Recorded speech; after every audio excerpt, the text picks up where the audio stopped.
Ladies and gentlemen, please put your hands together and welcome on stage, Dara O'Briain.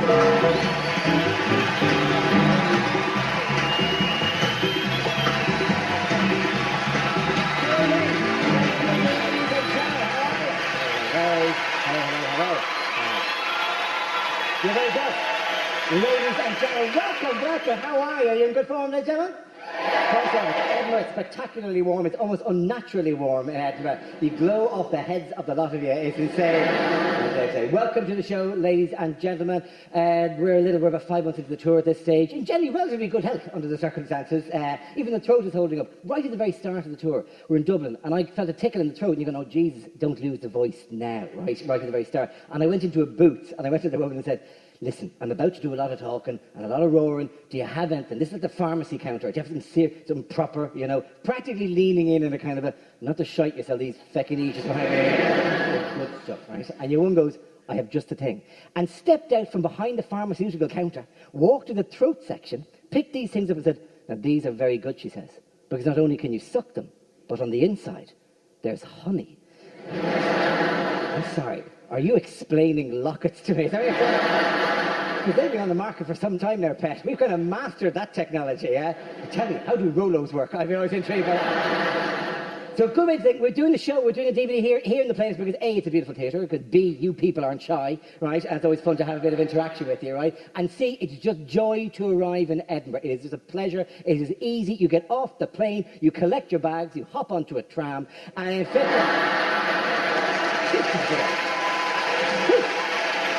you just spit into town. People watching this go, really? I wasn't aware of that. Oh, it's something to look forward to when you get here. It's incredible. I've been coming here, as you know, for many, many years. I like what you've done. I like the fact that you ripped all the roads up and then went, we like this. We like this policy of forced pedestrianisation, this aggressively rejecting cars in the city. Screw it. Let's leave it like this. Let's create a living museum of traffic gridlock. Let's leave it and never alter it again. It's quite beautifully done. Very, very well done. Okay. Now, the joy of it, as you know, if you attended these things before, I'll be doing a lot of the talking, but you'll be throwing stuff in, and that changes the show and makes it happen. This is one of the joys of doing live stand-up, right? If you do a TV show and something goes weird or wrong, they make you do a thing again, or do another take of that, right? If you're doing a stage play, you've got a script and you've got to stick to that. This stuff, if something changes or goes weird, or you say a strange thing, or somebody kind of runs naked across the stage, whatever, right? You got to go with it. You got to commit. You got to commit to it. There are very few things in the art in which you just have to commit. There are very few things in life in which you just absolutely have to go for one thing. One thing. When you rent a car in a foreign country where they drive on the other side of the road, and you're fucked if you're taking any instruction from the kid who gives you the keys, because you've been driving longer than he's been alive. So get into the car, Mary, and let's go. And the first road you drive on is a roundabout to a motorway, and you don't even know which way round the roundabout they drive in this car. But you're going to go for it. Let's get into gear. Oh, Jesus, where's the gear stick? Why is the window going down? It's here. What is the gear stick doing here? What are you doing here? Oh, I must be confident. Get off the roundabout. Get off the roundabout. Any turn. That one. Which one is that? Oh, Jesus, it's the airport. It's your man. Head down. You just got to commit to it. Like, there's one event that sums up perfectly for me that kind of just boom, and here we go, and this is what's happening. One event that occurred last November, which some of you will know about because it occurred in a small Scottish town called Oban. Right, now, Oban you'll be familiar with here, like whatever. Oban, for those who are joining us who are not from Scotland, beautiful little ferry/fisheries town. You take the boat there to visit the Mull of Kintyre and the Highlands and the Islands. There's a distillery, lovely part of the world, beautiful community. And last November, they went out to watch their annual firework display. And what a fabulous evening it was for the people of Oban. A glorious, almost flawless, almost without one teeny tiny technical error, hardly worth even the entire fireworks went off at the same time. A massive explosion of the most horrendous, the entire sky erupting in an insane... Those of you who haven't seen it, Google it on YouTube. It is fucking epic. The sky erupting in colour as the people of a small Scottish town cling to their children as they're being blown back by the velocity building. No! We're going into hyperspace. 47 seconds of the greatest firework display in history. Immediately followed by 30 seconds of silence. And then the voice goes, you can all go home now. Oh, if you could just create that kind of moment. If you just create that kind of, that'll be absolutely fantastic. There will be moments we create, by the way. There will be things that are random and different than they are on any given show, right? Some rules of engagement, for example. I will be speaking at this speed for most of the show tonight. This is kind of an Irish thing. I'll be using that. I'll zim fucking feck a bit, right? Go with me on that, right? There's one really bad word a little bit later in the show. Keep an eye out for that. And I'll be doing this. I'll be speaking. Are there any other Irish in, by the way? There'll be more of that, by the way. As the years go by in the next little while, there'll be more Irish appearing here in the UK because things are a little tough at the moment in Ireland. You sent us a bailout. Thanks for that. We were supposed to spend it on whiskey and Welsh lamb and Kit Kats, and we thought, screw that, we'll just spend the money on tickets to go and live in the UK again. We're all right. Keep an eye for the new Irish. Soft hands, soft, gentle. We've been working with IT hands. There isn't a construction worker among them, ladies and gentlemen. But when they get here, they'll take the gig. They will happily stand on your... Oh, yeah, I'll do that, no problem. And you want me to... No, you want that knocked through and then something... You want that put in? No problem, we can do that. That's not an issue. We'll get that done. Google it. Google it. There would be a website somewhere that explains what he wants. Jesus. But translate it from Polish.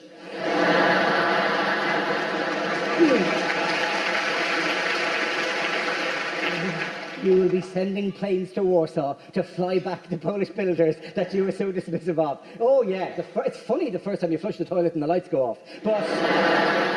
the shite we're about to make your houses. In 6 months' time, every Wix, every home base, every DIY store in this country is going to be rammed with Irish builders trying to describe tools they vaguely remember from a generation ago. Do you have anything that will make wood shorter? And I have a plank, and frankly, I can't get the two of them to match up. There must be some way that we can wedge this around. Do you have a tool for that? While I have you, I have a tin of paint and a wall. How do I transfer the paint? I've tried lifting it and scooping it. I've tried flinging it. I've tried smearing it. In my mind, there's a thing like a Jedward's head. There's such a... I could lower it in and then run along the wall. There's such a thing if it exists, right? So this is Joe. I honestly believe that this country needs more Irish people come into it. And on the Irish occasion, you just need to emigrate just to see more of the world and also to give their own unique takes of things onto the world. Because we've kind of slipped off the radar in the UK. You've kind of forgotten who we are. Like, even, for example, the song, right? Sign of the show, crack digger, right? That's a pun, obviously, which I presume most people got, right? Crack being an old Irish word meaning fun, right? And the crack digger, because I went online a couple of years ago and went, geez, I've got to come up with the name of a DVD and I'm sick of calling them live at the and live here, right? And somebody suggested crack digger. And we thought, that's brilliant. That's a fantastic title for a show, right?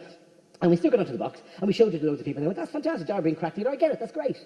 Apart from one major retailer in this country, one massive chain of shops in this country, that said, no, we won't stock something called crack dealer, because it promotes drug use. As if people walk into their supermarket, see a DVD with crack dealer on it, and go, Jesus, I'd love a bit of crack. Really hit the spot roundabout now. I've been meaning to try it for years, and I was scared by the reputation it had. But if the man off the telly is selling it, then clearly they've ironed out those initial problems. Kids, will we have a bit of crack? Let's have some crack, let's have some crack. Now, I'm not so unprofessional as to tell you which major retailer in this country refused to stock a DVD. I wouldn't dream of doing such a thing. I would merely point out that if you were to come up with an advertising slogan that best sums up the day-to-day existence of a hardcore Class A drug addict, you're not going to do better than every little helps.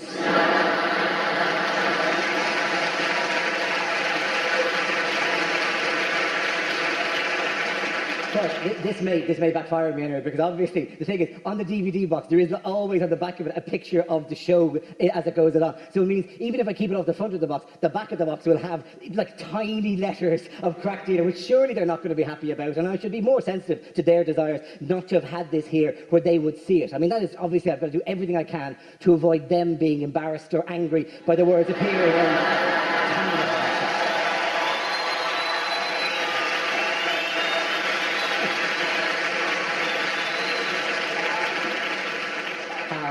Unfortunate. I think it is good to have heard that. By the way, my favourite of the UK's kind of forgotten about Ireland stories, right, was a documentary that was on the ITV last year, right? And the documentary with the exciting title, Did Gaddafi Sell Weapons to the IRA? Right? I love a documentary with that kind of title, because you're hoping they'll just go, no. Kind of got half an hour of your life back, but they did.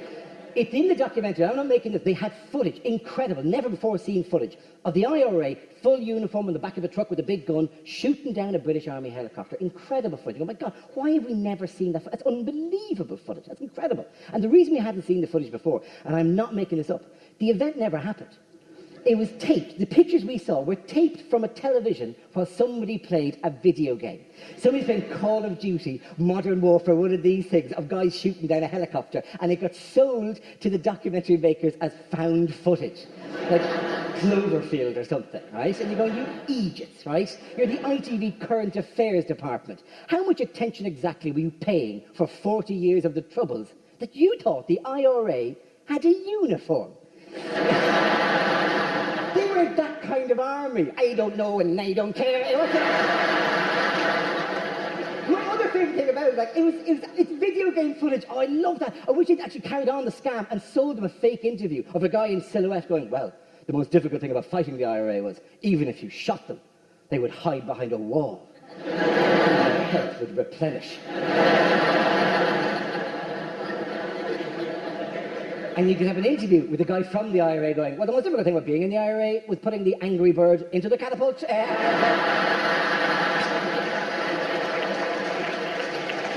Ludicrous as a thing, right? There will be messing around. Look at your little faces. Look at the people I'm going to come to and have chats to, and it's going to be fantastic. Some more than others, by the way. But don't be shy, by the way. Don't be just throw it out, whatever. Just go with it, enjoy yourself. You people probably, like, you're quite young now. You just not here. How old is this group here? 24, 24, how old are you? Really? Who's younger than that? Who's young? You? 22, how old are you? 21, any teenagers here? Any teenagers here, for example? You, how old are you guys? 19, lovely stuff. Right, you're off the hook. I'm not fucking talking to you, right? You know what? Because you've fucking done nothing. That's what, right? There's a good you guys, you know, I might not take the gamble and you're only starting doing stuff, but this lad, nothing. Yeah. Hey, what do you do? I don't need to know an essay title, right? That you've got to do. You're only starting off. Look at these nard fuckers here. Right? Far more interested to talk to them. Because there is a point where always a comedian goes, hey, what do you do? And we do it like we have any clue. Like we have any notion of the real nature of jobs. This is the rubbish we do, right? We don't know the actual 9 to 5, the commute, the tensions, the hierarchies, all that kind of stuff that exists when you work within organisations. We know none of that stuff, right? We have no skills in that world. Nothing. This is all I have done. I would be gone. I got nothing transferable. If this ends, I got nothing, right? Nothing. I am institutionalised at this stage, right? I'm like that guy in Shawshank who ran the library. Sorry, I've lost you there. It was a film that was released in the 90s, much like yourself.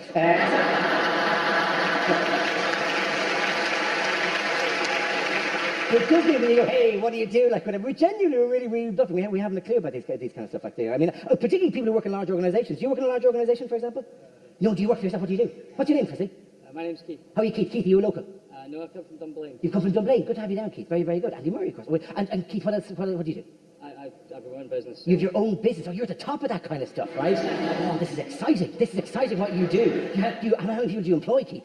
Only 3. Only 3, Keith. You are the bedrock of this. What you're doing is 3 now, but Facebook started with 3 or 4 or possibly 12. I don't know. Apple, all the companies, they all started with something like 3, Keith, and you will take your industry and you will make it huge. What do you do? I sell furniture. You sell furniture. Maybe not so much. We think most of us have chairs at this stage, Keith. It's done, right? Do you even make furniture or do you sell other people's furniture? You sell other people's furniture. What's your favourite piece of furniture to sell? What's the big thing that's going out the door at the moment in Dublin? Hardly anything. Hardly anything, is it? Keith. You say you've got 3. Is one of them looking a bit shaky at the moment? Have you got your eye on which one it is? Is it last in, first out, Keith, or is there kind of a difficult chat to be had? We're not selling a lot of chairs here, lads. Tick-tock, tick-tock. That's all I'm saying, right? Would you bring some of those lamps home with you and see if you can shift them on the open market at the weekend, right? Buy a car, anything at this stage, like whatever. What's the thing that hasn't... Any ridiculous thing in there that you've never had to shift? How many beds do you have in the place, for example? A dozen or so at any given time, like whatever. And do you ever sleep in the office? Do you ever jump from one to one? Do you ever line them up, right? It's quiet, you're not selling anything. Do you ever line them up like whatever, just bounce from one bed to the other? Have you ever come back and caught the lads doing that? They make little tunnels. They make tunnels, they make forts out of all the furniture. Oh, the fun they have when you're not here. When you fuck off down to Edinburgh to see the show, do you know what they've done with the place even every day? It's insane. They do the dressed as cowboys, the other dressed as Indians, they're firing arrows across the place. Shite Keith back, quick, drop in the bed. Well, how big are the beds? How small are the beds? What size do you sell the beds, my friend? Oh, up to 7 feet square. Up to 7 foot square.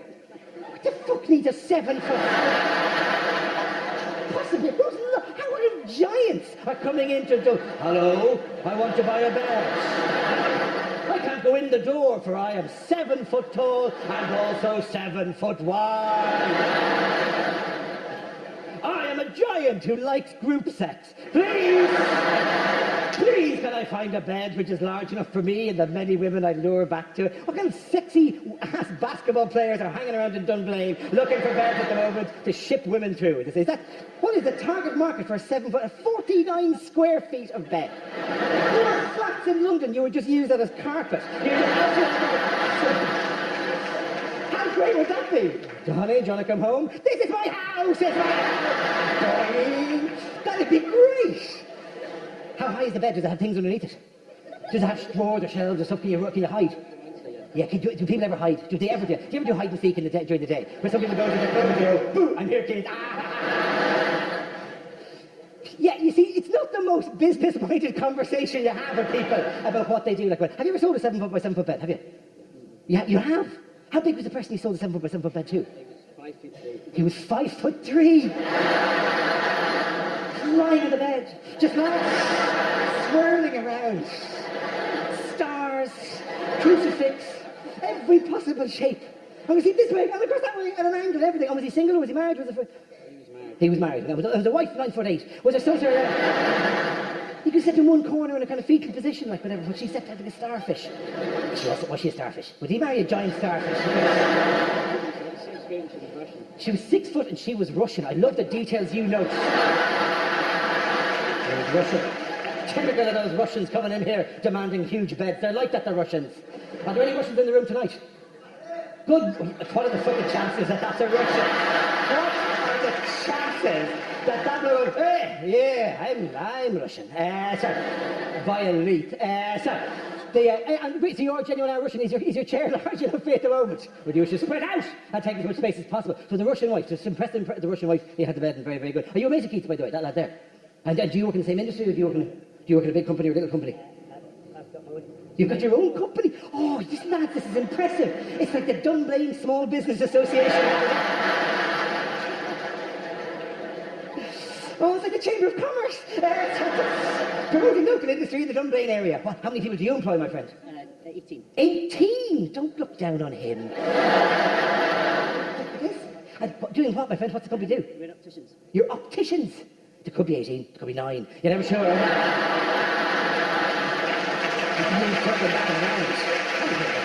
a minute. That's the same guy. Hello, yes, I'm here to collect my pay. You can hat change. I am here to collect my pay. Oh, this is for my beautiful Russian wife, Olga. Do you know, it's cute. 18 opticians. So people in Dunblane don't like big beds and can't see for fuck. Who needs 18 opticians? Is it a one branch or a series of branches? We've got 18 staff. You've got 18 staff. But how many opticians? 5. 5 opticians, okay, and there's loads of support staff doing all the bits and pieces there. Still, it's a fairly huge branch, isn't it? No, we've got 4 places. Oh, 4 places. So there's 5 opticians and 4 places. So what does the 5th optician do? Is he just there with an engine running all the time and a motor? You've got an optical emergency. You've got to get to the optical floor. I'll be there in half an hour. I'm here. Thank God you're here. We had 2 people come in at the same time. I can't deal with that kind of case. One of them is saying E, the other saying G, the other saying L. I'm confused. It's just a blur of F's and G's and L's. I just had to put the Q's up just to fuck them up. Just have loads of Q's. I stood one guy in a holding pattern just going Q, Q, Q. This isn't very difficult. Q, I'll be back with you when the other optician comes. Good work, my friend. Good to have it here. No, they're not big. See, the thing is, when you talk to people in the audience, or when you talk to people in the audience, you're looking for the job that people understand. We understand that. It's a technical job because, see, there are 2 types of jobs that are really, really interesting, right, that the audience automatically get, right? Job type number 1, right, is it the kind of job we all learnt about as children? Right? You know, like, well, to a certain extent, like furniture and opticians, they're okay at that. Like, whatever. Like fireman or baker, they're the dream kind of thing. Fireman, or job type B, is it the kind of thing you could possibly use as sexual role play? Like fireman, or at a push, baker. So, very much a niche market, but you get the idea, right? Those 2 lads here, for example, right? What's your name, sir? Brian. Brian, what do you do? Work for Velux Windows. You work for Velux Windows. In what capacity do you install? Do you look through? Do you sell? What do you do, my friend? Don't look at him. I don't know why you look to him. Why are you looking to him for this situation? Is he your boss? Does he also work for Velux Windows? The man beside you? Does he have any notion about how Velux Windows works? No. So why the fuck did you turn to him and kind of... What do I do? I'm not John. Hold me. Hold me, I say, Velux, and I asked the second question. I didn't know where the fuck to go with it there, right? Did you install them myself, my friend? Make them. You make them, my friend, with your hands, with your rough gnarls, paring and planing and shaping them. Roughly. You are from Velux Windows. Don't fucking name the company specifically and then go, yeah, we just fucking bang them together. It's fine, I'm out of here, right? It neither opens nor closes. Well, you wanted ventilation, didn't you? Well, now you've got more ventilation than you could have possibly dreamed of. With every installation comes this bucket. Just move it around as you see the drips forming. It's fantastic, right? Install that company. And what's your name, sir? Drew. How you Drew? What do you do? Joiner. You're a joiner. I should listen to that. And you must chat about it all the time. About the bit that goes in like this and the bit that goes like that. It must be fantastic. You're a carpenter. What kind of carpentry do you do, Drew? What for? New house build. New house builds. Is it for kitchens or roofs, Drew? What do you do? Everything. Everything. You do everything. Just go get Drew. He'll do the lot. There's nothing here. There's just a tree. Drew does everything. We plant trees and then we wait. And then Drew comes and everything gets done. He makes a house and some paper. It's incredible what he gets out of it. Then he makes a crown of the leaves and we wear it in a pagan ceremony. Then we go to a sauna and we beat ourselves with the twigs that he's taken. Everything gets used by Drew. Drew is the most recycling man in the world. There's hardly a piece of the tree. If there's a squirrel, he cooks it and we eat it for lunch. Everything. There's eggs out of the nests and it's unbelievable. He's made a suit out of leaves. It is incredible what Drew can do. Literally everything. You see a tree, Drew doesn't see a tree. Drew sees a supermarket of excitement and possibility. That's what Drew does. Okay, thanks. Bring that next show. Tell me, Drew who does everything. Do you do the roofs as well, Drew, do you? Of course you do the roofs. Are you ever up there, Drew? Do you ever stand, Drew? I've always wondered this with the lads who work on the roofs of houses. Do you know when you build a thing up and you've got the gable out, right at the very end, Drew? Do you ever stand at the very end of the gable, which might be quite scary, I don't know how you are with heights, right? But get the guy who's with you, just to hold you around the waist, right? And then you lift out your hands and you go, I'm flying, Jack. I'm flying. So this is joy, but they're all kind of like small business people who work for themselves. That's quite cool, right? Because usually there's a lot of large organisations, and they're large are the most bewildering thing in the world for me. I cannot handle big organisations just because I've no experience of them. The only experience I have of big organisations is if I do like a corporate gig for them, like a Christmas dinner or something, right? And I'll go in, and the bit that makes it weird is they always send you some sort of briefing document, some sort of note, right, of the things never used to, never. Oh, you could say this, or you could say. It's always things that sooner you didn't say. Right? Like, for example, Velux would probably go, if you're ever asked about Velux products in a public environment, don't say you fucking knocked them together in a rough manner, right? That's just it's always like, hey, so glad you could come along, delighted to have you here, whatever you're doing, don't mention one-legged Johnny. Yeah, and you're going, well, I wasn't about to mention one-legged Johnny, I didn't even know one-legged Johnny existed. But now you've said the name one-legged Johnny. And it's like a red rag to this particular bowl, because all I can think of now is what words can I possibly say, so that midway through the gigs I can force tables to be pushed back and one bloke will hop out going, fuck you. I ain't got a chance to be insulted by the likes of you prick. I did one during the year for a company called Happy Pets. Happy Pets, fine company. They make pet products for pet shops. Any one of their products taken in isolation is a kind of thing that will get you laughed out of Dragon's Den. Any one of them would do that, because they're all like a small, squishy mobile phone filled with catnip so that your cat can feel like an executive. I'm out! Right, they're all like that, right? But put them together in a catalogue, it kind of makes sense, right? So I'm there looking, I'm about to walk in, right? And there's a woman with my corporate liaison person, right? And she does a very typical thing of going, oh, before you go in, right? And I'm expecting one of these kind of, whatever you're doing, try not to mention religion, or try not to do any jokes about race, something like that, right? She goes, it's like, before you go in, right? Better if you didn't mention, and I'm going, what? She goes, the RSPCA. Ludicrously specific rule. And I got nothing on the RSPCA. Tonight's show doesn't end with a montage of photographs of me cleaning the oil off a gull or making tiny splinters for a hamster out of twigs. I got nothing on the RSPCA, right? So I say, it's all right, Pat, we're not going to mention it. But then some struck me and said, hang on, you mean don't slag them off? And she goes, no, don't mention them. You know, well, that's far more interesting, because I like to sound that within that room, there's some sort of huge division within the room. From one half of the room, we think the RSPCA are an excellent organisation who do wonderful work with the little animals. and the other half, who think they're a bunch of meddling fuckers, who stop them at the end of a long day selling the pets, closing up the shop, taking out the tortoises and riding them like stilts. And I shut that. They're a load-bearing animal, they can handle it. And they're ribbed for my pleasure. It's fantastic. Now this is dancing in my head unhelpfully as I'm in the room, right? And I'm looking around at all this kind of stuff, dancing in my head. And it's also complicated, in fact, it's one of these rooms where there are round tables. If you've ever gone to one of these where there are round tables and people sitting, great for the dinner, right? And then when the entertainment starts, suddenly half the table are facing the wrong way and have to do the shufti manoeuvre, where they get the chair and go like that. They all shufti. They were great shuftiers, apart from one couple right at the table at the front who didn't feckin' shufti at all, who basically didn't move, who just offered me the back for the entire length of the show. Occasionally would do each other go. That's all I saw of them, right? Now God love them, I found out later, they were Danish. They're from some Copenhagen pet shop. They had no clue what I was saying or why I was saying it. They just wanted to lie low and have this part of the evening move along as quickly as possible. But nobody told me that. So I just naturally presumed that they were the RSPCA. I spent the entire gig sneaking up behind them going, look at them, the meddling feckers. Backers were born to fight. And they're up there again. To the massive bewilderment of the rest of the room going, Jesus, what's this problem with the Danes? The Danes are particularly interesting about the Badgers, but you let the poor Copenhagen couple alone, right?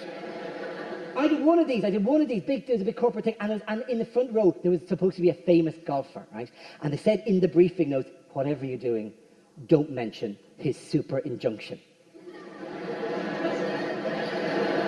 Well, I didn't know he had a super injunction because it's a super injunction. And then you put it into the briefing notes, and I'll be honest, I've already opened another window on the desktop and I'm furiously Googling the words super injunction Montgomery.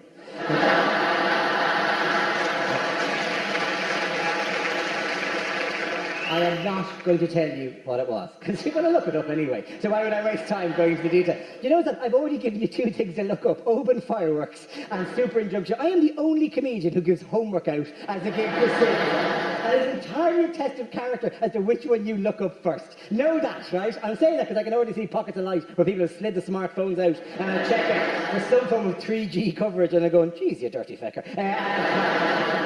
After that gig, I was trying to recover from the weirdness of that gig. I was in the bar in Gleneagles and I was sitting, minding my own business, drinking a glass of scotch. And the weird thing happened, a woman walked over, woman in her mid-50s, so pearls, twin set, very elegantly dressed, a little bit pissed, but sat down beside me, right? Plonked herself down beside me. Now, it's not unusual for people of that age to come over, because usually it's because they've got a kid who's 23 or 17 or 11 or 19, and they'd like to get an autograph, and then, yeah, fine, grand. She doesn't mention that. Doesn't mention anything that indicates to you any clue who I am. Just starts going on about how great it is to be out. Oh, it's fantastic to be out.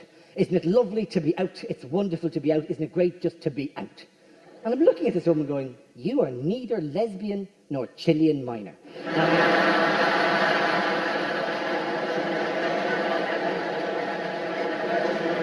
No idea why it's such a huge achievement for you to be out. And then it goes on to, and I can talk to a man. She says, I can come over here. My friends say, why didn't you go over? You can talk to a man. There's nothing wrong with that. I can come over and talk to a man. And I'm going, oh my God. She's like a divorcee, and this is her first time out again, and just finding her feet in the social circle. And oh, I should be flattered, and I should be kind to her. But no, she's 55, and I was 39. And frankly, I'm sorry. I know I'm not the most stunning man in the world, but I'd like to think that this doesn't say second chance at happiness. It's unusual for a man to be proud. We're supposed to accept our aging. I know men more than women have to. But none of that, no, it is just as weird. Because men get fucking tragic as we get older. Women, I know it's difficult, but men get ludicrous. Apparently all I have to look forward to when I hit my mid-50s is buying a pair of leather trousers and hovering around the back of a lap dancing club until the shift finishes in order to go, but please, give me a chance, Aurora. This is real. That kind of shit, right? But Starburst, this could work. Starburst is a top quality name for a lap dancer, by the way. She didn't make a penny while she was called Opal Fruits. But the minute she changed up a Starburst, that cash came rolling in. That's the problem. If you're going to go with a lap dancing name, confectionery is a bit of a mixed bag, I'm afraid, right? Some of them work beautifully, okay? On the main stage, Candy and Bubblicious are on the main stage at the moment. And on the second stage, Double Decker. And Tunnock's Tea Cake. Tunnock's Tea Cake is dancing for your pleasure on the second stage. It is one of the things that, I'm 40 now, right? 40 with a couple of kids, which means that I am now the focus of a phenomenon which I hate, right? It's a thing that television produces. producers do, right? And it's called Something for the Dads. Now, Something for the Dads is that really irritating phenomenon of putting in totty into all kind of shows, particularly family shows, because it's presumed it's the only way I'll keep watching if there's a bit of flesh on show, right? Like the dancers, the lady dancers' outfits in Strictly Come Dancing is textbook Something for the Dads, right? Oh yeah, so that's the way you say it. Something for the dads, right? Filthy, dirty Sid J. Something for the dads, right? It is, because you sit down with your family and you go, oh, we're watching the bloody dancing thing. Gosh, there's nothing for me in this. Hello. Women on game shows standing next to prizes, Doctor Who's sexy assistant, weather girls. I mean, the presumption that I have to be kept slightly horny all the time or I'll get angry about it. I'm not horny. I can't concentrate unless I'm a little bit horny. What? Rain? Give me horniness so I can't concentrate on the rain. Irritating, right? I hate the Something for the Dad thing because it's patronising to men and limiting for young women. So, anyway, right? Yeah. And it may be just that I'm sensitive about that because, you know, I got a daughter, and you get very I got a daughter and a son, right? And it's one of these issues, the whole gender thing is one of these issues that's raised. Like nationality is another thing as well. I'm Irish, my wife is English, we live in London, but I want our children to be respectful of the two traditions that they came from. I mean, you'll understand that here, you know. You want them to celebrate that. Even when we're naming our children, I wanted their names to be respectful and part of the two great histories they came. My son is called Patrick Cromwell O'Briain. Love that you get that. Not true, by the way. Ridiculous, of course not. No, here's the thing that is true. I was on the Jonathan Ross show about a month and a half ago, right? And I was on with a rapper, right, whose name I keep forgetting, because they all get stupid, like Exhibit or Stanchion or Hedgerow or, you know, Field Mouse, right? All the ridiculous names. He's called Labyrinth was his name, right? And all we heard for the entire morning was, oh, here's Labyrinth, there's Labyrinth, where's Labyrinth, is Labyrinth here? Oh my God, look at Labyrinth, and Labyrinth would appear in his purple trousers with his little purple hipster glasses, and there was Labyrinth was in his crew, and now Labyrinth was doing his sound check, and then I was in makeup on stage, and Labyrinth was behind me, and they called, oh, Labyrinth, we need you now, so Labyrinth would leave, and there goes Labyrinth, right? That's all we heard, bloody Labyrinth all day, right? And then he leaves, and it's just me and the makeup lady, and she looks at me and goes, what a terrible name to give a child.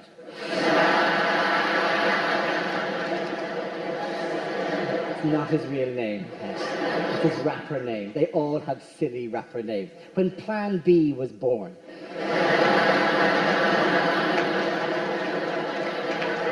I don't think his parents, well, we want to do a few more years travelling. But we love our little Plan B, don't we?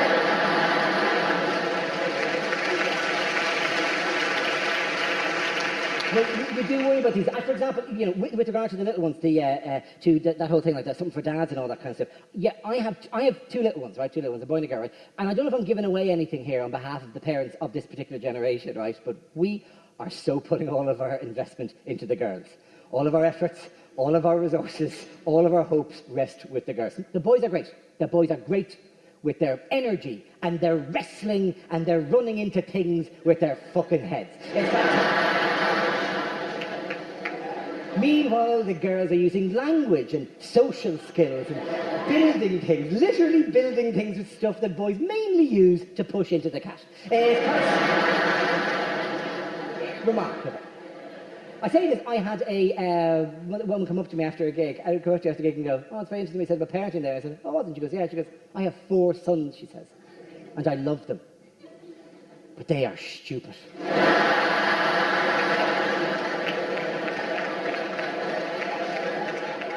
Everything is a missile. Everything, she said. She said her major dream at the moment is to have an ensuite bathroom that she knows she can use, and fully assured that at no stage previous to that had any of the sons been into the ensuite bathroom and just done basically what I'm doing now, just forgotten what they were doing and wandered around and just decorated the entire room before finishing and walking away, right? She said she got up one night, was walking through the house at night for something, tripped on a toy, hit her head off a counter, got back to bed, got up the next morning, made breakfast for the 4 sons, then went to the bathroom, right? And when she went to the bathroom, she for the first time saw that she had a black eye, a shiner, a proper 8-ball, right? Not one of the boys had either noticed it or, more worryingly, felt it worthy of comment. They always go, yeah, more Weetabix. One of those things, yes, it is. You worry about these gender things as you never had before. Other issues, like, for example, I was watching a football match with a 2.5-year-old of mine, right? And I get very passionate about football. I was roaring at the television. I'm roaring at the, with that, like. And then the game ends, and I go quiet, and I'm in repose, and I look at this little face, which was glowing with learning, right? And this child looks at me and goes, bloody Jesus Christ.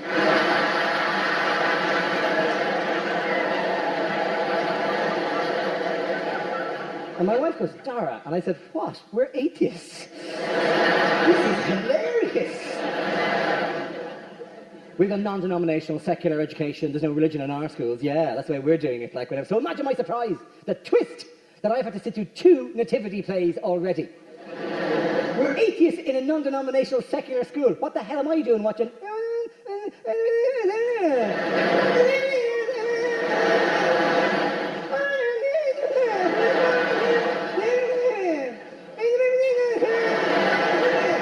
Crib under the baby Jesus here. Right? This is the first ever production of Limbo Christ. My objections are predominantly theatrical rather than theological, but I got to sit through a lot of these things on tiny chairs in school halls, right? It's not comfortable. And I'm saying to my wife, why are we here? And she's going, Tara, it is a Christmas story. And I'm going, there are lots of Christmas stories they could do, right? They could do a Christmas Carol, a delightful Christmas story. It's a Wonderful Life, a beautiful... Die Hard. Die Hard...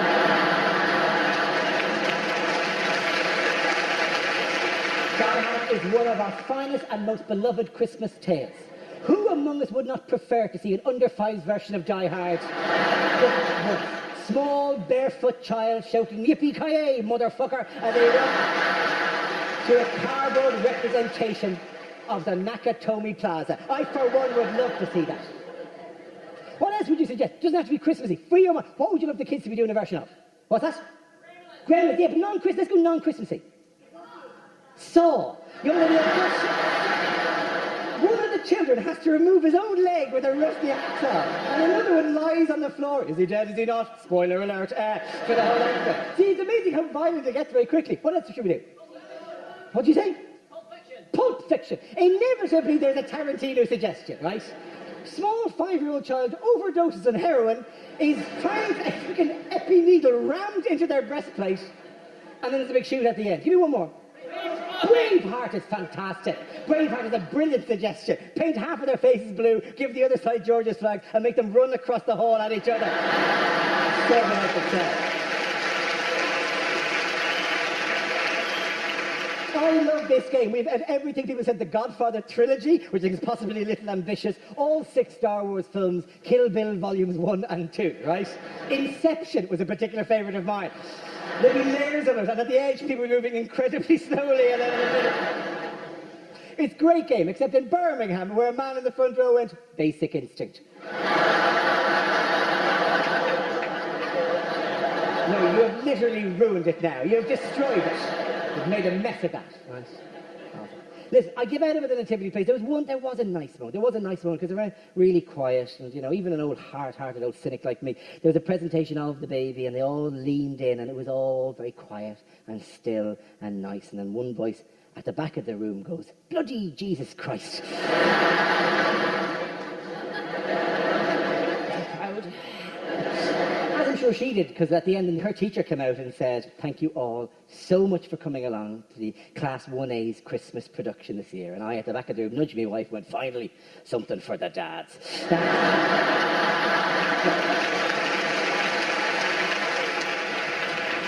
Obviously, just dabbing down should be done at this point. It is, of all the many reasons to possibly do or not do a DVD in Edinburgh, nobody ever said, "Oh, Jesus, no, the heat. The heat." Did you not know Edinburgh is tropically warm? You can't possibly do a DVD there. You'll be baking, it'll be dripping off you. That in there. Anyway, where was I? One of the joys, by the way, of playing this kind of room, this proper, big, huge theatre type room, is you see the other shows that are on are all musicals and they're all big shows and other things. A lot of the time you're playing with, cover bands and psychics, a lot of psychics. I was in Wolverhampton a couple of weeks ago, and there's a book you have to sign at the end to say, "Hey, thank you very much for the night here." And I flicked back to a couple of pages to see who else was there. Derek Acora was about 10 pages before me, and his message was quite sweet. He just wrote, "Got away with it again." Sally Morgan, TV psychic. I find myself on tour in the same venues as her a lot. I find myself, either there just after Sally Morgan, TV psychic, has been, or just before she's been in, and it's a bit of a chore. Now, Sally Morgan comes onto my radar because of my nerd rants. I have a tendency to look at things that offend me on a rational level and to get irrationally angry about them. Right? My current favourite nerd rant at the moment, thing I'm irrationally angry about, is the Dettol no-touch antibacterial soap dispenser. pisses me off. I'm sorry, for those who are unfamiliar with it, it is a soap dispenser that you wave your hand underneath and it squirts out the soap, thus saving you touching that plunger, which is being touched by your family. Pox-laden creatures like that. And you certainly don't want to be catching any bacteria in the microsecond before you wash your fucking hands.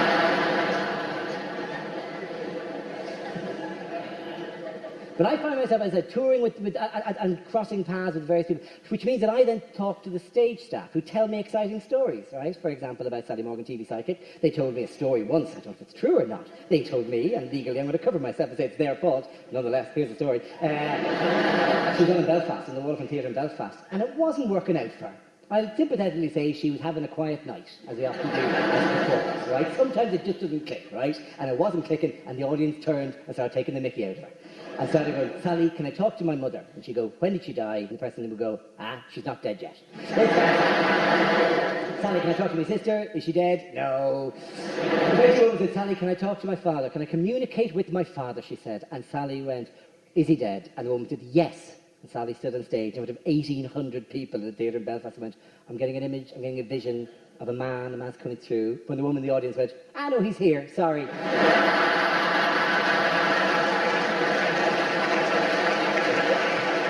Now, that's an old story, right? My favourite one, last year, Sally performed in Dublin, my hometown, in the Grand Canal Theatre there. And the day after she performed, people phoned in to a radio show to say that they thought that they had heard technical staff saying things at the back of the room just before she said them on stage, right? Now, this sounds very dramatic as a takedown. It wasn't as impressive as the Belfast one, because there was a show called The Joe Duffy Show in Ireland, and frankly, if you'd heard it, it was all very, Joe. Joe. Do you know, they were saying it, Joe, and then like a minute later, she'd say it. It's like, Joe, it's like she couldn't talk to the dead. Partial credit at best, right, for that. But the Daily Mail reported this story, and Sally Morgan, TV psychic, is suing them for libel. I think this is the point where I go, whoa there, Sally, time out there. Now, you are not, what, in a court? Sally, you do not want to go into a court where they treasure things like proof and evidence. These words have a certain meaning, and you, a TV psychic, do not belong in that environment at all. But let me just say, Sally, if you're going to court, I'm fucking coming with you. Right? I would give anything to appear as a witness in Sally Morgan's court case. And a witness in her defence. She would not be expecting that. Oh, yeah, I would go, oh, Your Honour, I'm here to defend Sally Morgan. For she has a rare and precious gift. She can see into another realm, Your Honour. She's not the one who's at fault here. No. The real culprit in this situation are the dead. That's literally how dramatically I'll do it. I'll lean forward. In fact, in my head, it's even more impressive. Your Honour, she is not the real culprit. The real culprit in this situation are the dead.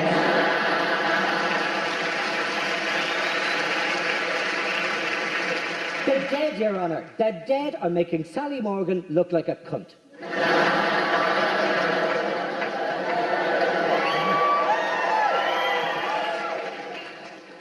Not enough people say this about the dead.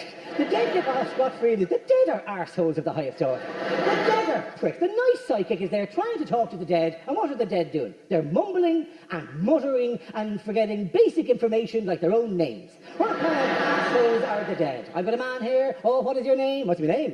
John, James, Julian, Julia, Mary, Miranda, Miriam, Tibbles, Bongo the cat, Shannon the whale. Try them all. I'll improvise. The dead are pricks. My current absolute favourite of these bites at the moment, I'm in a battle at the moment with astrologers. Now, I say astrologers in the full knowledge that half the room, myself included, have to do a quick, oh Jesus, which one is that? Astrologer, astronomer, astrologer, which one is which, right? Irritating it is that these two things that have such incredibly different philosophies have such ridiculously similar names as astrology and astronomy. Everyone makes this mistake. Karen Brady off The Apprentice, who is ultra efficient, very professional woman, always very smart, whatever. I met her just before I did the show Stargazing Live, the science show I did with Brian Cox, right? And I met her just before that in the BBC, and she said, oh, what are you doing next? And I said, I'm doing a show about astronomy. And Karen Brady went, ooh, you don't believe in that, do you? Yes, Karen, I believe in the stars. Everyone makes that mistake. Everyone makes up astronomy and astrology. In fact, I would give you a little hint, a little kind of, a learning aid so that you don't make... remember Richard of York gave battle in vain to remember the colours of the spectrum? Here's a very simple one to remember which one is astronomy and which one is astrology, right? And it's all in the word. Astronomy, nomi, Nom, as in nom nom nom, Brian Cox is delicious. Astrology, logy, log, a unit of poo. Anyway, we got into a fight with astrologers because on stargazing we had a model of the solar system at one stage, and we had all 8 planets out, and we were going to show that basically it's rock, rock, rock, rock, gas, gas, gas, gas, right? And I got an extra point that I wanted to throw in because I got the Earth and I spun it around. I go, there you go, here it goes, round again in a year. And look, there it goes around in another year, right? The Earth has the orbit of exactly a year. None of the other planets have an orbit of a year, or any multiple of a year, or convenient fraction of a year. Like a year later, they're all over the place. And a year after that, they're all over the place even more, right? There's no reason that you would share any personality traits with somebody born the year after you. It makes no sense. And Brian Cox, to his eternal credit, stood beside me and went, obviously, on behalf of the BBC, we must have balance. Can I just say, yes, astrology is nonsense. And we got a million letters from angry medieval soothsayers, furious that we weren't giving them due credit. And on Twitter, they were tweeting me, going, oh, if you're a real scientist, you'd be more open-minded about the evidence. And I'm going, well, lucky for me, I'm a fucking comedian.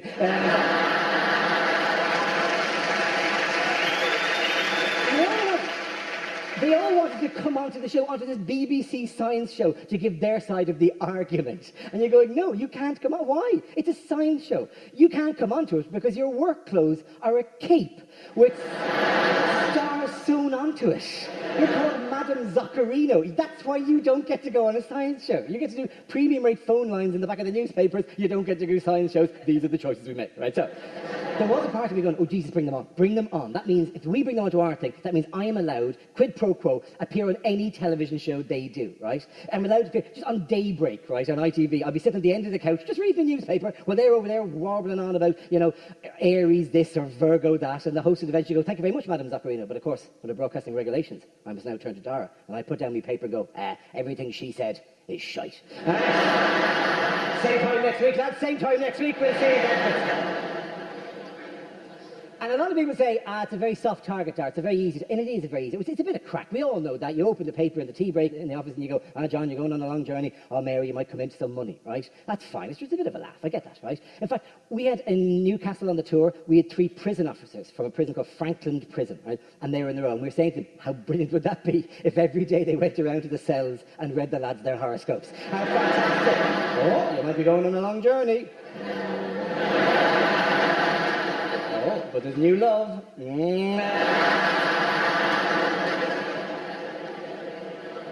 It is a soft target, but here's why I quite doing it. Because they took a complaint against me. The astrologers took a complaint against me, and they submitted it to the BBC, and they did another one against Brian Cox as well. And every time the complaint was rejected, they'd resubmit the complaint so that I had to move up the levels. And I kept going up and up the levels of the BBC, all the way to a thing called the BBC Trust, which is like the head of the BBC, right? You should read the ruling of the BBC Trust. You should just read the tone of the ruling of the BBC, which is just, would you ever fuck off? Seriously. What? I've got to worry about this. I've got all of Mexico complaining about Top Gear. And this. Shite about this. Because the bloke who runs the BBC Trust is an old Dublin lad going, Jesus, stop it. That's me, you big prick. Sorry, just one for the dub. But anyway, yeah, so they took the complaint, fine. So if you want to fight, you'll have a fight. Let's have a fight, very, very straightforward. Here's my argument against them. It does take, you have to come with me a little bit, but I know you will. A lot of people, this is how it starts, a lot of people are very down on racism. Do you like pausing at that stage and feeling an audience go, where's he going with this? Unexpected twist, isn't it? Very down on racism, and they'll say that racism is one of the worst social evils they can imagine. How dare you do that, they say. How dare you ascribe to me personality traits? You don't even know me, but you tell me that you know me and you know these things about me. And you say I share these personality traits with this huge group of people and I don't even know them, you don't know them, and you say not only do we have these things, character traits, but we have some sort of common history and some common destiny, and you make all of these horrible presumptions on the back of what? On the back of a fluke of birth. How dare you do that? What? Oh, Capricorn. Here's the thing. If you want a clumsy tool to divide the population into distinct groups so that you can make predictions, racism is way better than astrology. In fact, if you remember nothing else from this gig, if you wake up and everything else is thump out of your head, remember just that fragment, even out of context, where I went, racism is way better than astrology. That's your hashtag for the gig. Racism is way better than astrology, right? That's the one thing I like. Don't mix it up. Don't. If I find any of you going, what was the show about? Oh, it's great. He said, racism is for the dads. But when you're a dad, you're allowed to be a little bit racist. And he's right, you know, he's right. I've learned a lot of things when I became a dad. Anyway, racism, way better than astrology. That's the... And here's the proof, right? Take a piece of paper and write down all the star signs, 12 of them. Then get another piece of paper and write down all the different racial groupings you can think of. You'll get to 50, 60 easily. Then if you're Irish, you can start going county by county. That's another 32. Right here in this country, you start going, Glaswegians do this, like whatever, and Geordies do that, and Scousers do... You'll get up to 80 easily. At which point, racism is 6 or 7 times more powerful than astrology in dividing up the population. And here's the clincher. How much better would daybreak be? If once a week they had a racist in making predictions. We all tune in to watch that. So Terry, what's ahead of us in the next 7 days? Well, it's going to be a big week for the Jews.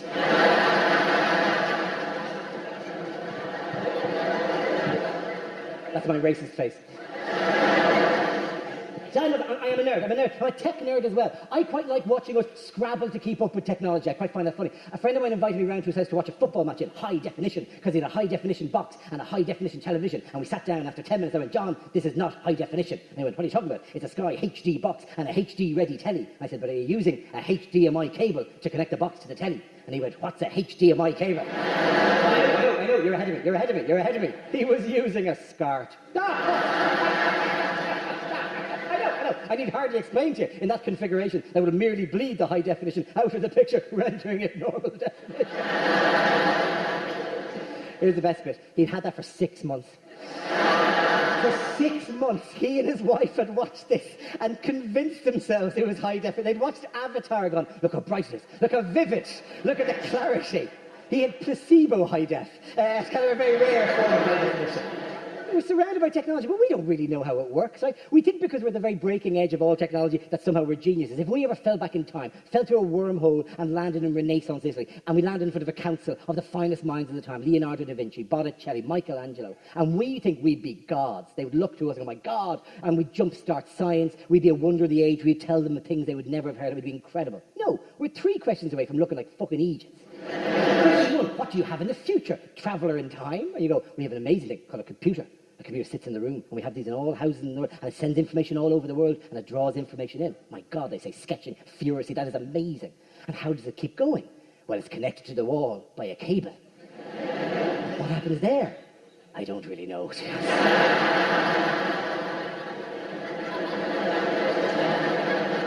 They've tried to explain it to me any number of times. I've never really got it, to be honest. Basically, there's a thing that lives in the wall, and it makes the pictures change. That's the gist of it. They are walking away at this stage, and you're clutching. You go, wait. Oh no, we have a thing called a fridge in the future. A fridge is an amazing machine because it keeps cold on the inside, and we can put food into it, and it doesn't rot, and that means we are healthier for longer. And they're like, that's amazing. And how does it work? It hums, and the humming is in some way related to the code. What keeps it humming?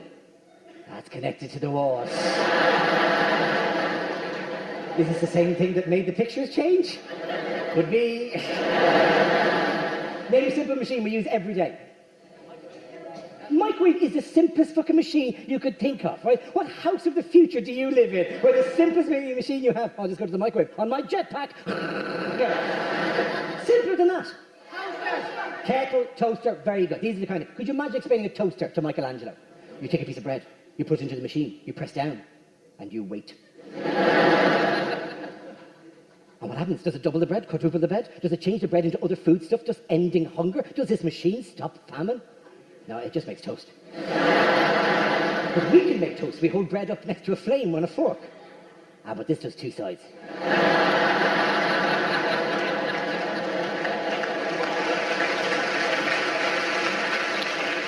500 years of science and advancement, and you can make 2-sided toast. I like 2-sided toast. And what keeps the machine hot?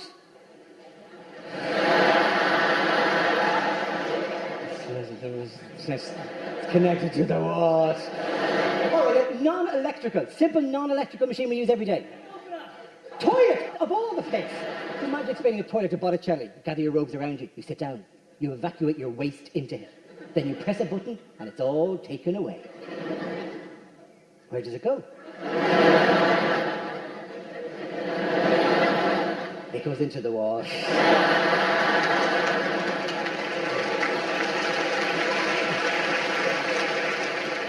Does it see the thing that makes the pictures change? Yeah, whatever. See, I love the fact that people get bewildered by technology. I love the fact that people get really negative about it, like this is something wrong about this. Twitter. I'm very fond of Twitter, for example. I think Twitter's great fun. That title came from Twitter. It creates a community and jokes get passed around, like whatever. Twitter's really good, for example, because it's allowed up to 40,000 people to contact me directly and tell me I look like Gru from Despicable Me. Take the round of applause that gets every night. But I think Twitter's about that, and for that kind of, and just also people say there's something like unnatural with the form of communication. It's brevity. It's what we do. Brevity is the very soul of wit. We've done that for 600 years since Shakespeare. It is brief and to the point. If you're a comic, you love that. You love a thing that just you explain in seconds. I had a routine I used to do about what's the stupidest thing you've ever done on your holidays, right? I've retired it. I've almost entirely rested it because it was won. It was won in January by one bloke from Killarney, right? Just nailed it, right? Now we just asked to set the bar, right? Simple thing. All I want is the first line. What's the stupidest thing you've ever done on your holidays? Went to the wrong place. One thing what was that just occurred there? Went to the wrong place again. What did you step on with the shout? The manager shout? Married your wife. The thing is, up there, there's someone going, oh, did you get a big laugh? Did you like that? That was funny, wasn't it? Did you get a big laugh off them, right? Oh, well, when did you go home and go to bed with them? Because you're not from going home bed to me, right? Went to the wrong place, married my wife. They're all fine. Any more? Whatever that was. More like a political speech than it was. Surprised they don't rise up and do whatever it was she wanted. See, they're all fine, but you see, they're all grand. They could have occurred anywhere, right? Okay, you went to the wrong place, grand. That did occur in the wrong place. You married the wife, could have married the wife. You. I went out in Killarney and said, what's the stupidest thing you've ever done on your holiday? And one bloke goes, I kicked an armadillo.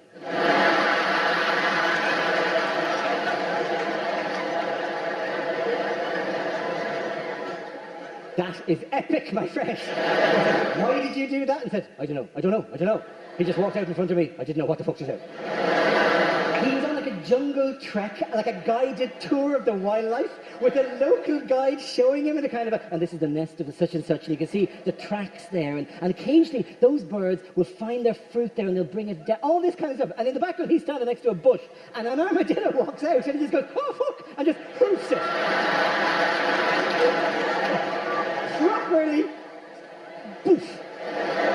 Carried it, got his leg underneath it, with the instep, lifted it over a tree. See, I don't know what I find more exciting about that. The face of the local guide going, don't kick the fucking wildlife. Or of the armadillo going, this is a bad day for me. Apropos of nothing, stupidest thing I've ever done on my holidays was in Bondi Beach in Australia. I was there, I was looking at the surfers go fizz, fizz, fizz, up and down, standing on the boards, comfortable, looking very, and I went, I can do that. I went to the board, rental area, rented the largest board they had, ran to the water with the music from Hawaii Five-0 playing in my head. Ran to the water, it's amazing the minute you hit the water, it instantly goes from surfboard to bar of soap. Floop, out of your hand. And then there's an interesting moment of tension, because when they rent you a surfboard, they strap it to your leg. So it goes, and then you go as well. Drags you out of the water, you're hoping nobody spotted you, run back in again. Every time I try, thump, gone. Then thump again. Just 20 minutes of watching this thing disappear off and yank me with it, right?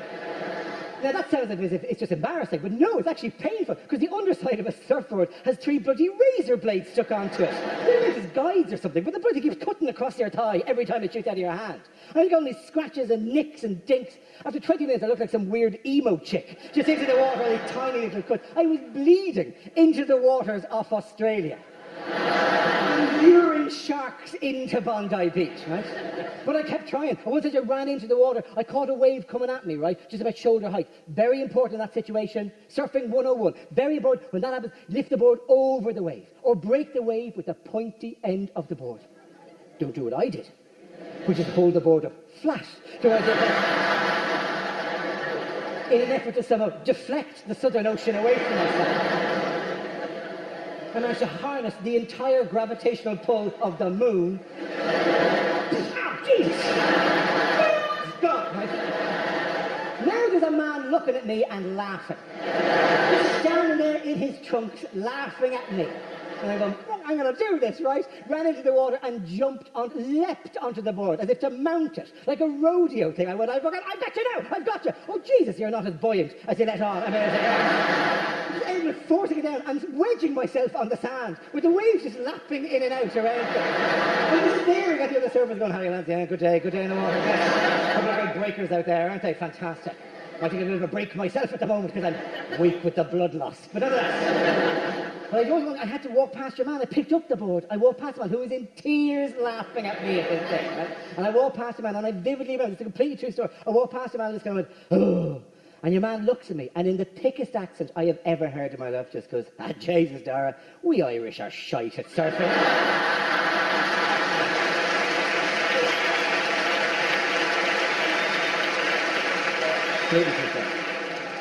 Where was I? Oh yeah, the technology. I was talking about the technology. See, the joy of it is one of the things what I love about Twitter, for example, is just that instantaneous community. We all see an event occurring and we all react to it, and we have our water cooler moment there and then, right? And I think it's fantastic. It's good if you're all watching the same kind of television show. It's particularly, it's very good for political events or big. I mean, last summer during the London riots, it was very evident as well. Did you watch the London riots? 7 of you did. The rest of you waiting for the box set to come out. There was a big enough deal now, the London riots. Now, and obviously the reaction to it wasn't, this is fast, but it wasn't necessarily profound. Everyone's reaction was that standard hackneyed reaction to the riots, which was, I wouldn't have done that. Look at those children. Those 16-year-olds are feral. I wouldn't have done that when I was 16. I wouldn't have done it when I was 16. I wouldn't have been phoning around organising riots at 16, because when I was 16, we'd one phone in the house, and I was in the sitting room with the television and the couch. And there's literally no way you can organise a riot, and that's, yeah, we're having a riot. It's going to be amazing. I'm on the phone. Leave me be. I'm on the phone. Yeah, we're going to smash the system. We're going to destroy capitalism. It's going to be amazing. Yeah. Please, I'm allowed to make calls as well. It's a private call, right? Yeah, I'll see you in town in half an hour. Yeah, see you in town in half an hour. Hey, very good. I need a lift into town. Excited. I was 16 in 1988. In 1988, nobody is looting a television. How heavy is this thing? God almighty, we are to kill him. Hello, officer. Can you get out of the shop yet? What was intriguing for me, though, about it, right? What was intriguing for me about the way Twitter reacts to it, because the corner of Twitter I live in will be quite media, quite liberal, quite left-leaning, right? And it was amazing how quickly these people, seeing riots in the street outside their houses, went authoritarian, went very harshly right-wing, right? Suddenly they're all crying out for rubber bullets to be used and water cannons to be introduced to the street. And they're going, lads, these things are not as sweet and whimsical as their names might suggest, right? Rubber bullets in particular. Jeez, it's not like, oh, we got some rubber bullets. What do we do with these? People have taken over the bouncy castle. Boing, boing, boing, boing, boing! Water cannons. What do we do with the water cannons? Distract them with the rainbow. Oh, so many colours. It's lovely. Oh my gosh. Sexy time. But they're for, right? They're vicious. But people get scared, and they get scared of crime and it doesn't want to affect them. People get particularly scared when you've got kids. You get very, very scared very quickly because you want the walls built higher. You don't want crime coming into your home, right? I have a very specific fear about crime in the home because I work nights, right? I'll be, I'm giddy every evening because I work until 11 o'clock at night, whatever, and so the energy level stays up. I don't get to sleep till 4 or 5 in the morning most nights. I'm just always up till 4 or 5 in the morning. I'm an owl. Basically, I will be up when the burglar comes. And I know the way I say that makes me sound like my own mother. Oh, I was up when the burglar came. Oh, Jesus, the burglar's here. Go down the shops. We've nothing here. The house is nothing. There's nothing. Go down, get some biscuits for the burglar. Burglar, don't look at the mess. Don't look at the mess. The place is dead. But I have a genuine fear because I'm going to be in my hall and there's going to be a burglar in the kitchen. I'm going to be behind the hall door, right? Which is one of these doors that has wood to here and then frosted glass to here. And I'm going to know what that... I don't want to face the guy. I want to fight the guy. I want to threaten the man out of the house. I want to scare him out of the house. I don't know how to do a threat. I've never had to do a threat in my life. I have a vague sense that it has to be quite punchy. You can't threaten somebody and let it tail off. You can't go, get out of the house now, or I'll do something. I don't know what I'll do, but something will happen to me bad, right? That'll be quite punchy. If I'm behind the door and he's in the kitchen, what should I shout? Give me the first initial thing to shout. What? Hands up.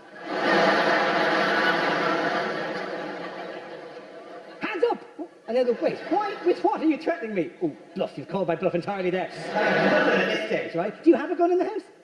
No, of course not. So hands up might not be the thing to shout, right? You've a mallet. mallet in your house? When I moved house, I found a camping mallet. Oh, you moved house and you had a camping mallet. What burglar's going, oh no, a camping mallet, and you're going to run too? Like Donkey Kong? You're going to run and hit him like that? How big is the mallet that you have? The head's about that big, but how big is the handle?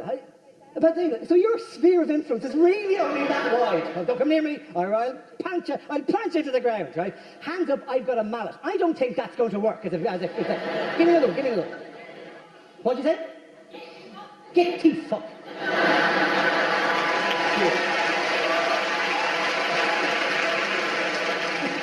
The exasperated tone, get to fuck. Like it's a wasp, like you're at a picnic and you're going, get to fuck. The fucking sick of the fucking burglar, get to fuck. It's good though, and obviously it's culturally very significant here, right, as a thing, right? There's a woman who shouted something out there, what did you shout? Yippee-ki-yay.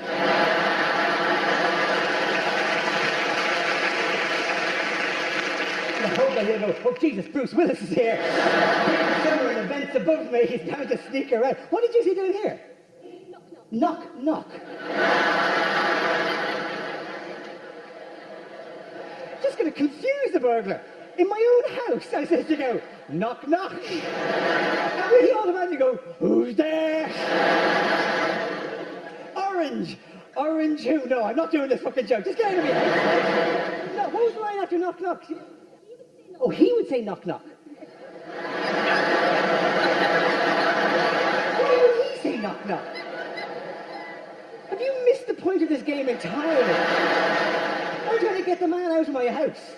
I'm not wanting him to put on a bit of a show, right? While you're here, you can tell me some jokes, burglar. Tell me you're a DVD player. Let's start with a few classic knock-knocks. Knock, knock. I've heard it before. Oh, shite. Why would the burglar go knock, knock? How polite are the burglars in your part of the world? Knock, knock, I'm the burglar. Just wanted you to know I'm here. I'm stealing some stuff. Don't let him put it in you. I know you're watching the television. Okay, bye-bye now. Bye-bye. I'm the burglar. Bye-bye. I'm the burglar. Right? Fantastic. I'm not sure how much of a deterrent it is, either way, right? See, the key is, once you get past the get T-fucks, right? Then you're into thinking, I'm in the hall, what world can I create in the hall to scare the guy away? What world can you create? I was in Cork and I made the mistake of going, what world will we create behind the door? And a bloke in row 3 with genuine excitement went, Narnia. As if I should slightly open the door and then throw fake snow into the gap. You must leave now. The ice queen is coming. You must leave now. What would you do behind the door to create the illusion that you've got something with you? What did you say? Exterminate. No one has suggested being a Dalek. Behind the door, right? Exterminate! Exterminate! More obvious than that, what did you say? Bark! Bark, of course, like a dog. Yeah, you have to want to bark like a dog. Let's hear it, though. Let's hear what you do, right? Right, so I'm the burglar. This is the door.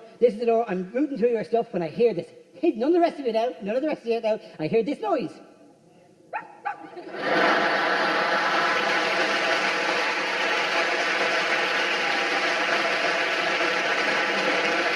Nothing scares a burglar more than a tiny dog. A tiny dog released from the handbag he lives in. Go on. You can kick an armadillo, you can kick that fucking dog, right? There's no difficulty doing that. Right, take that. You can do a bark thing, you can do a Dalek noise. That guy's quite safe. Anything else? Go on, one more over here.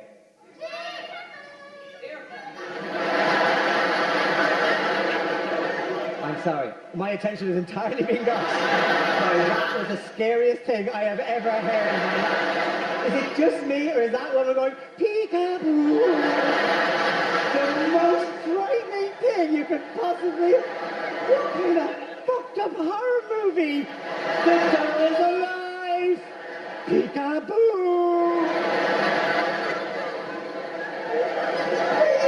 Haunted, possessed house does the guy think he's in? Should I put a plate on top of a fishing line and wave it around as well? Peekaboo, I got you! It's a lot scarier than knock knock, isn't it? Knock knock seems like a long time ago now, right? We are wrecking the burglar's head at this stage. Why don't we play Jack in the Box music? Dang, dang, dang, dang, dang, dang, dang, dang. Peekaboo! You're mine now. There is one answer, not as creepy and weird as that. There's one answer that always appears in Ireland, interestingly. This is intriguing to me. Always appears in Ireland, and it would 100% work at getting an Irish burglar out of an Irish house. It never gets shouted in the UK. Ever has it. What? You're just shouting every fucking... Oh, I'm waiting for potato to be shouted at this stage. What did you say down there? Jesus is watching.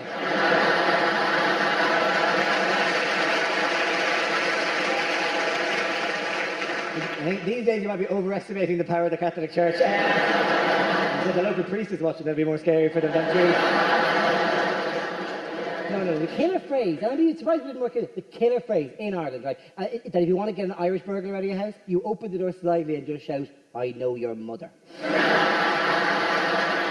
No Irish burglar stays in a house. Oh, Jesus, you probably do. And like that. Listen, they're all brilliant suggestions. You're creepy. They're all brilliant suggestions. Don't get me wrong. I have an alarm. I'm not an idiot, right? I have an alarm in the house. In fact, I'm not showing off it. I've got a motion sensor alarm in the house, right? Oh, they're great. They're nothing to do with home security, but every time you come home pissed, you try to beat it. Generally, a homeowner is really responsible, but now I find myself tiptoeing through my own house going, oh, I've almost got it this time. Really, the amount of times I've gone to bed and my wife has gone, did the alarm go off? And I've gone, shh, sleep now, go to sleep now, nothing to be worried about. It was a short circuit or something, some sort of error, nothing to be worried about, you go to sleep now, everything is safe, sleepy time for you, sleepy time for you. Were you playing Mission Impossible again? I got to the stairs. The bloke came in to install this alarm and stood in the middle of the kitchen and went, well, the sensor over there, sensor over there, and the sensor over there. And as he was doing this, one of our cats just walked past him, right? And your man goes, is that a cat? When a grown man does that, you just have to savor the moment before you launch in and go, is that what it is? We have been Googling furiously for weeks. We even scanned him in at one stage. We've narrowed it down to slightly larger than a large hamster, but smaller than a small elk. But with that information, I think we can narrow the search down even more. Honey, it's a cat. I know. We never thought that's right. Yeah, it's a cat. So what? And your man goes, well, we said, it's not going to work now. He says, what do you mean it's not going to work? He says, well, the system, he says. The system cannot tell the difference between a cat and a burglar.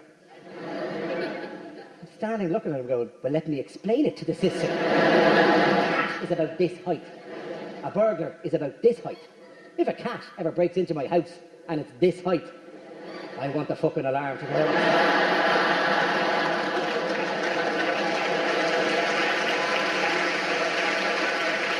I don't want there to be any debate, any pause. I want the alarm to erupt into life and go, wah, wah, wah. Well, get up. There's a saber-toothed tiger in your kitchen. Get up, Jesus. There's a tiger in the house. Relax, he's found the Frosties. We've bought some time. If your system can't tell the difference between a cat and a burglar, rip it out, my friend, and we will dangle a piece of string from the ceiling. And in the morning, I will come down and find the burglars batting distractedly at the string. And I will just open the back door and get out, Fridget, get out! Sick of the burglars coming in here every night. It's the bloody neighbours' burglars. We're infested with them. It is a digital alarm system, I said. Can I not just upload a sound file to it, like an MP3 of a voice going, intruder, intruder, intruder. No burglar stays in a house if the house goes, intruder, intruder. But it filters delightfully because cats don't move.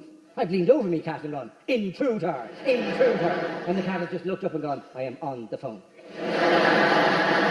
That is amazing. If you could upload any music, you could upload the Benny Hill theme tune. How epic would that be? A burglar breaks in and suddenly the house goes... Naturally you run down in your underwear from bed. Around the burglar, back out into the hall, back in again, with you, 2 girls in stilettos. Something for the dads. And I said, no, you're not having Aurora and Starburst hanging around the house every night. I said, honey, it is for home security. You are not taking the safety of this family seriously enough. I do not want to have to deal with the burden of the situation. I will give one piece of advice before I pretend to walk off. I'll do the thing where I walk to there, turn around, come back out again. Keep an eye on it. Right? One final piece of advice. If you're ever facing a burglar in your home, do not be fooled by the propaganda of the frying pan industry. If you hit somebody with a frying pan, it doesn't go dong, and the person goes, like that. There is no setting for stun on a frying pan. There are 2 settings on a frying pan. You're either going to hurt and anger them, or you're going to fucking kill them. See, now, either you've got a burglar in your kitchen going, what the fuck did you do that for? Or you're in your own garden, digging a grave. with a frying pan. You're dragging the corpse, you're patting it down. You're looking at your own hands, which are covered in soil and blood and brains. You're going, oh my God, so much evidence. How can I get rid of it? If only I'd bought the Dettol no-touch antibacterial focus. Ladies and gentlemen, you're starting to talk and I walk the hair. You walk the hair. Walk the hair. Almost disappearing.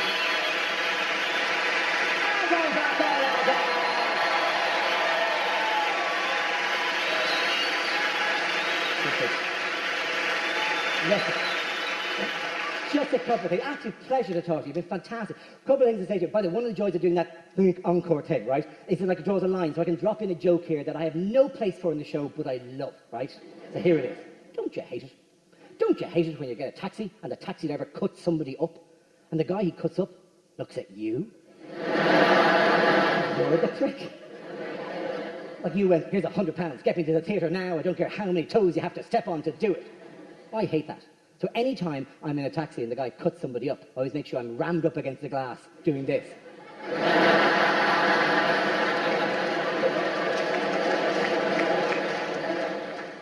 And I'll leave a couple of quick stories. I was on a train in London, a tube train in London, minding my own business, right, coming back from a football match, and a group of lads, about 20 years old, got on, right? And one of them really loudly went, oh, look, look, pointed at me and went, it's your man, look, look, look, look, look. And I'm there going, oh, here we go. And he went, it's Dermot. That's Dermot O'Leary you're thinking of. I know, it's very easy to mistake us. Yes, Dermot O'Leary. And your man plonks himself down and then weirdly looks at me and goes, who do I look like? Like, I know nothing, right? Who do I look like? And I'm going, look at him. Convenient now, he looked like James Corden. He's a spit of James Corden. So I went, James Corden, right? Your man goes, no. So I said, who do you think you look like? And your man goes, Matt Damon. You look about as much like Matt Damon as James Corden looks like Matt Damon. But I, oh brilliant wit that I am, immediately went, yeah, Fat Damon. Sorry. But I immediately got, did the only thing you can do in that situation, I immediately got off the train. Yeah, Fat Damon. Ha ha ha. Good night, very good. Ha ha. Goodbye, goodbye. Shum, mind the gap. Ha ha. What fucking station am I at? Because getting off at least meant he didn't bring out the phone, because he would have had every permutation of his mates. He had that look in his eye of someone who's going to take a photograph of every possible thing to capture the moment. Phones are great, but God, sometimes. There was a piece in The Guardian not long ago, and they'd seen an interview with Paul McCartney, where Paul McCartney said he can't finish a meal without people constantly coming up for the photograph on the phone, right? And The Guardian were quite snarky, right, about it, and quite, oh, Paul, this is the worst thing you have to face with your millions. And you kind of go, probably was a hassle, you know? Paul McCartney's the 8th most famous man in the world. We'd all want to photograph of Paul McCartney if we saw it, right? I'm the 9,000th most famous man in Ireland. I can't finish a fucking pint. Cork in particular. Cork is a great town, but Jesus, they're obsessed with their Facebook update status. If I go for pints in Cork, then the following day I could flick to Facebook, and in the correct order I could watch a stop-motion animation of myself.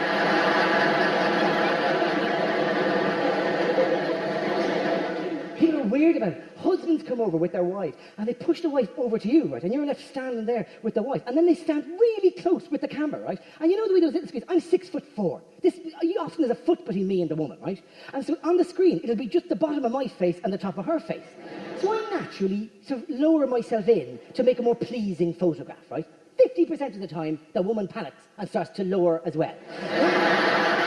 The two of us are descending together. And I said, what are you doing? I said, well, you started it. I said, stay where you are. What the fuck, I'm getting panicking now. Abort.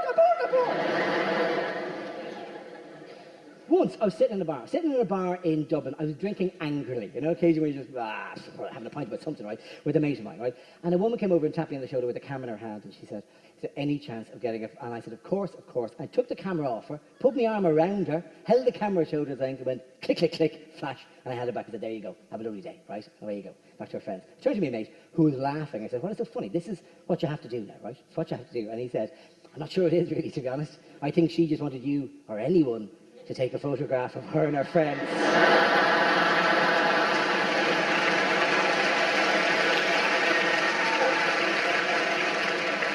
There is nothing more earthing, more grounding, more good for the soul than slowly turning in a bar to see a woman holding up your face on a camera and mouthing the words, who the fuck is this?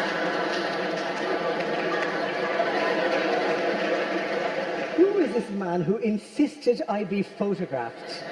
who put his arm around me and went, yeah, you don't want that, you want that, you want this, and this is the happy memory you want now with your trip to Dublin. Give me a big smile there now. Give me a big smile, click, click, click. There you go, pet. Have a lovely weekend. I want you, to the people I have made gods of tonight, I want you to respect them and treat their privacy like they deserve it, ladies and gentlemen, because they have been wonderful people. We met legends like the Joiner, ladies and gentlemen. The Joiner who can do everything. That man must walk through parks, and if he sees a dog being let, what are you letting your dog do? I'm just letting him pee on the tree. What? It's just a tree. It's not just a tree. It is everything. Ladies and gentlemen, even as he looks at me, he's stripping the wood in order to make other things. He's a master. Give it up for that man, ladies and gentlemen.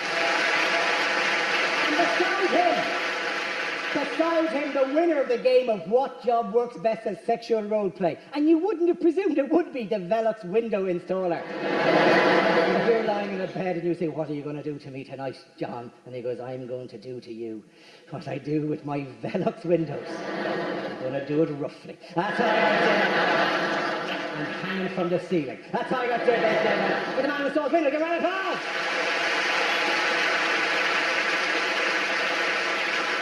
Of all the things we heard, ladies and gentlemen, just one more time, the most blood-curdling possible way we can imagine. Could you imagine you break into a house, all you want to do is steal some food to buy some heroin? It's an honest enough transaction in your head. And all you hear is this ghostly voice go... You're all getting on it there, aren't you? Very impressive. But do you know who I really feel sorry for? I feel sorry for... You know, the guy has to go to his wife when I've got to go now. She goes, don't leave me. Don't leave me to go. And this job is killing you. This is the loneliest job in the optician world. Just sitting on a mountaintop on a bike, waiting for the call. With your chart on your back, ready to go at all times. And he looks and goes, honey, I am number 5 in a company that's got 4 shops. That's the way it works for me. And until I earn it or kill numbers 1, 2, 3, and 4, I will be the world's loneliest optician. He is the boss that created that man. Give a round of applause, ladies and gentlemen. But more than that, this economy needs to be turned around by small businessmen who are willing to gamble, ladies and gentlemen, willing to place some of their assets in the form of a giant, inconceivably large mattress, 7 foot by 7 foot, and they say, you're a crazy idiot, Tom. No one is going to buy, and somebody will buy this mattress. Somebody will buy this mattress, and our shop in Dunblane will sell this mattress, and it will be a triumph. And you waited, and people, they went, oh, you're mad, you're a fool. And then one day a man walked in and said, I couldn't help noticing the enormous mattress. Myself and my wife. The woman in the massive fur hat went, good evening. Somewhere, everywhere, there is a man with an enormously tall Russian wife, and they desperately need a 7 foot by 7 foot mattress to build the largest fort in Dunblane. And this is the man who supplied it for it. When you need one, you know where to go, ladies and gentlemen. The best of luck to you and your work. It has been a pleasure to talk to you. To all of you, to everyone shouting, open your doors. You've been a joy as always. And Dara, thank you very much for that. Thank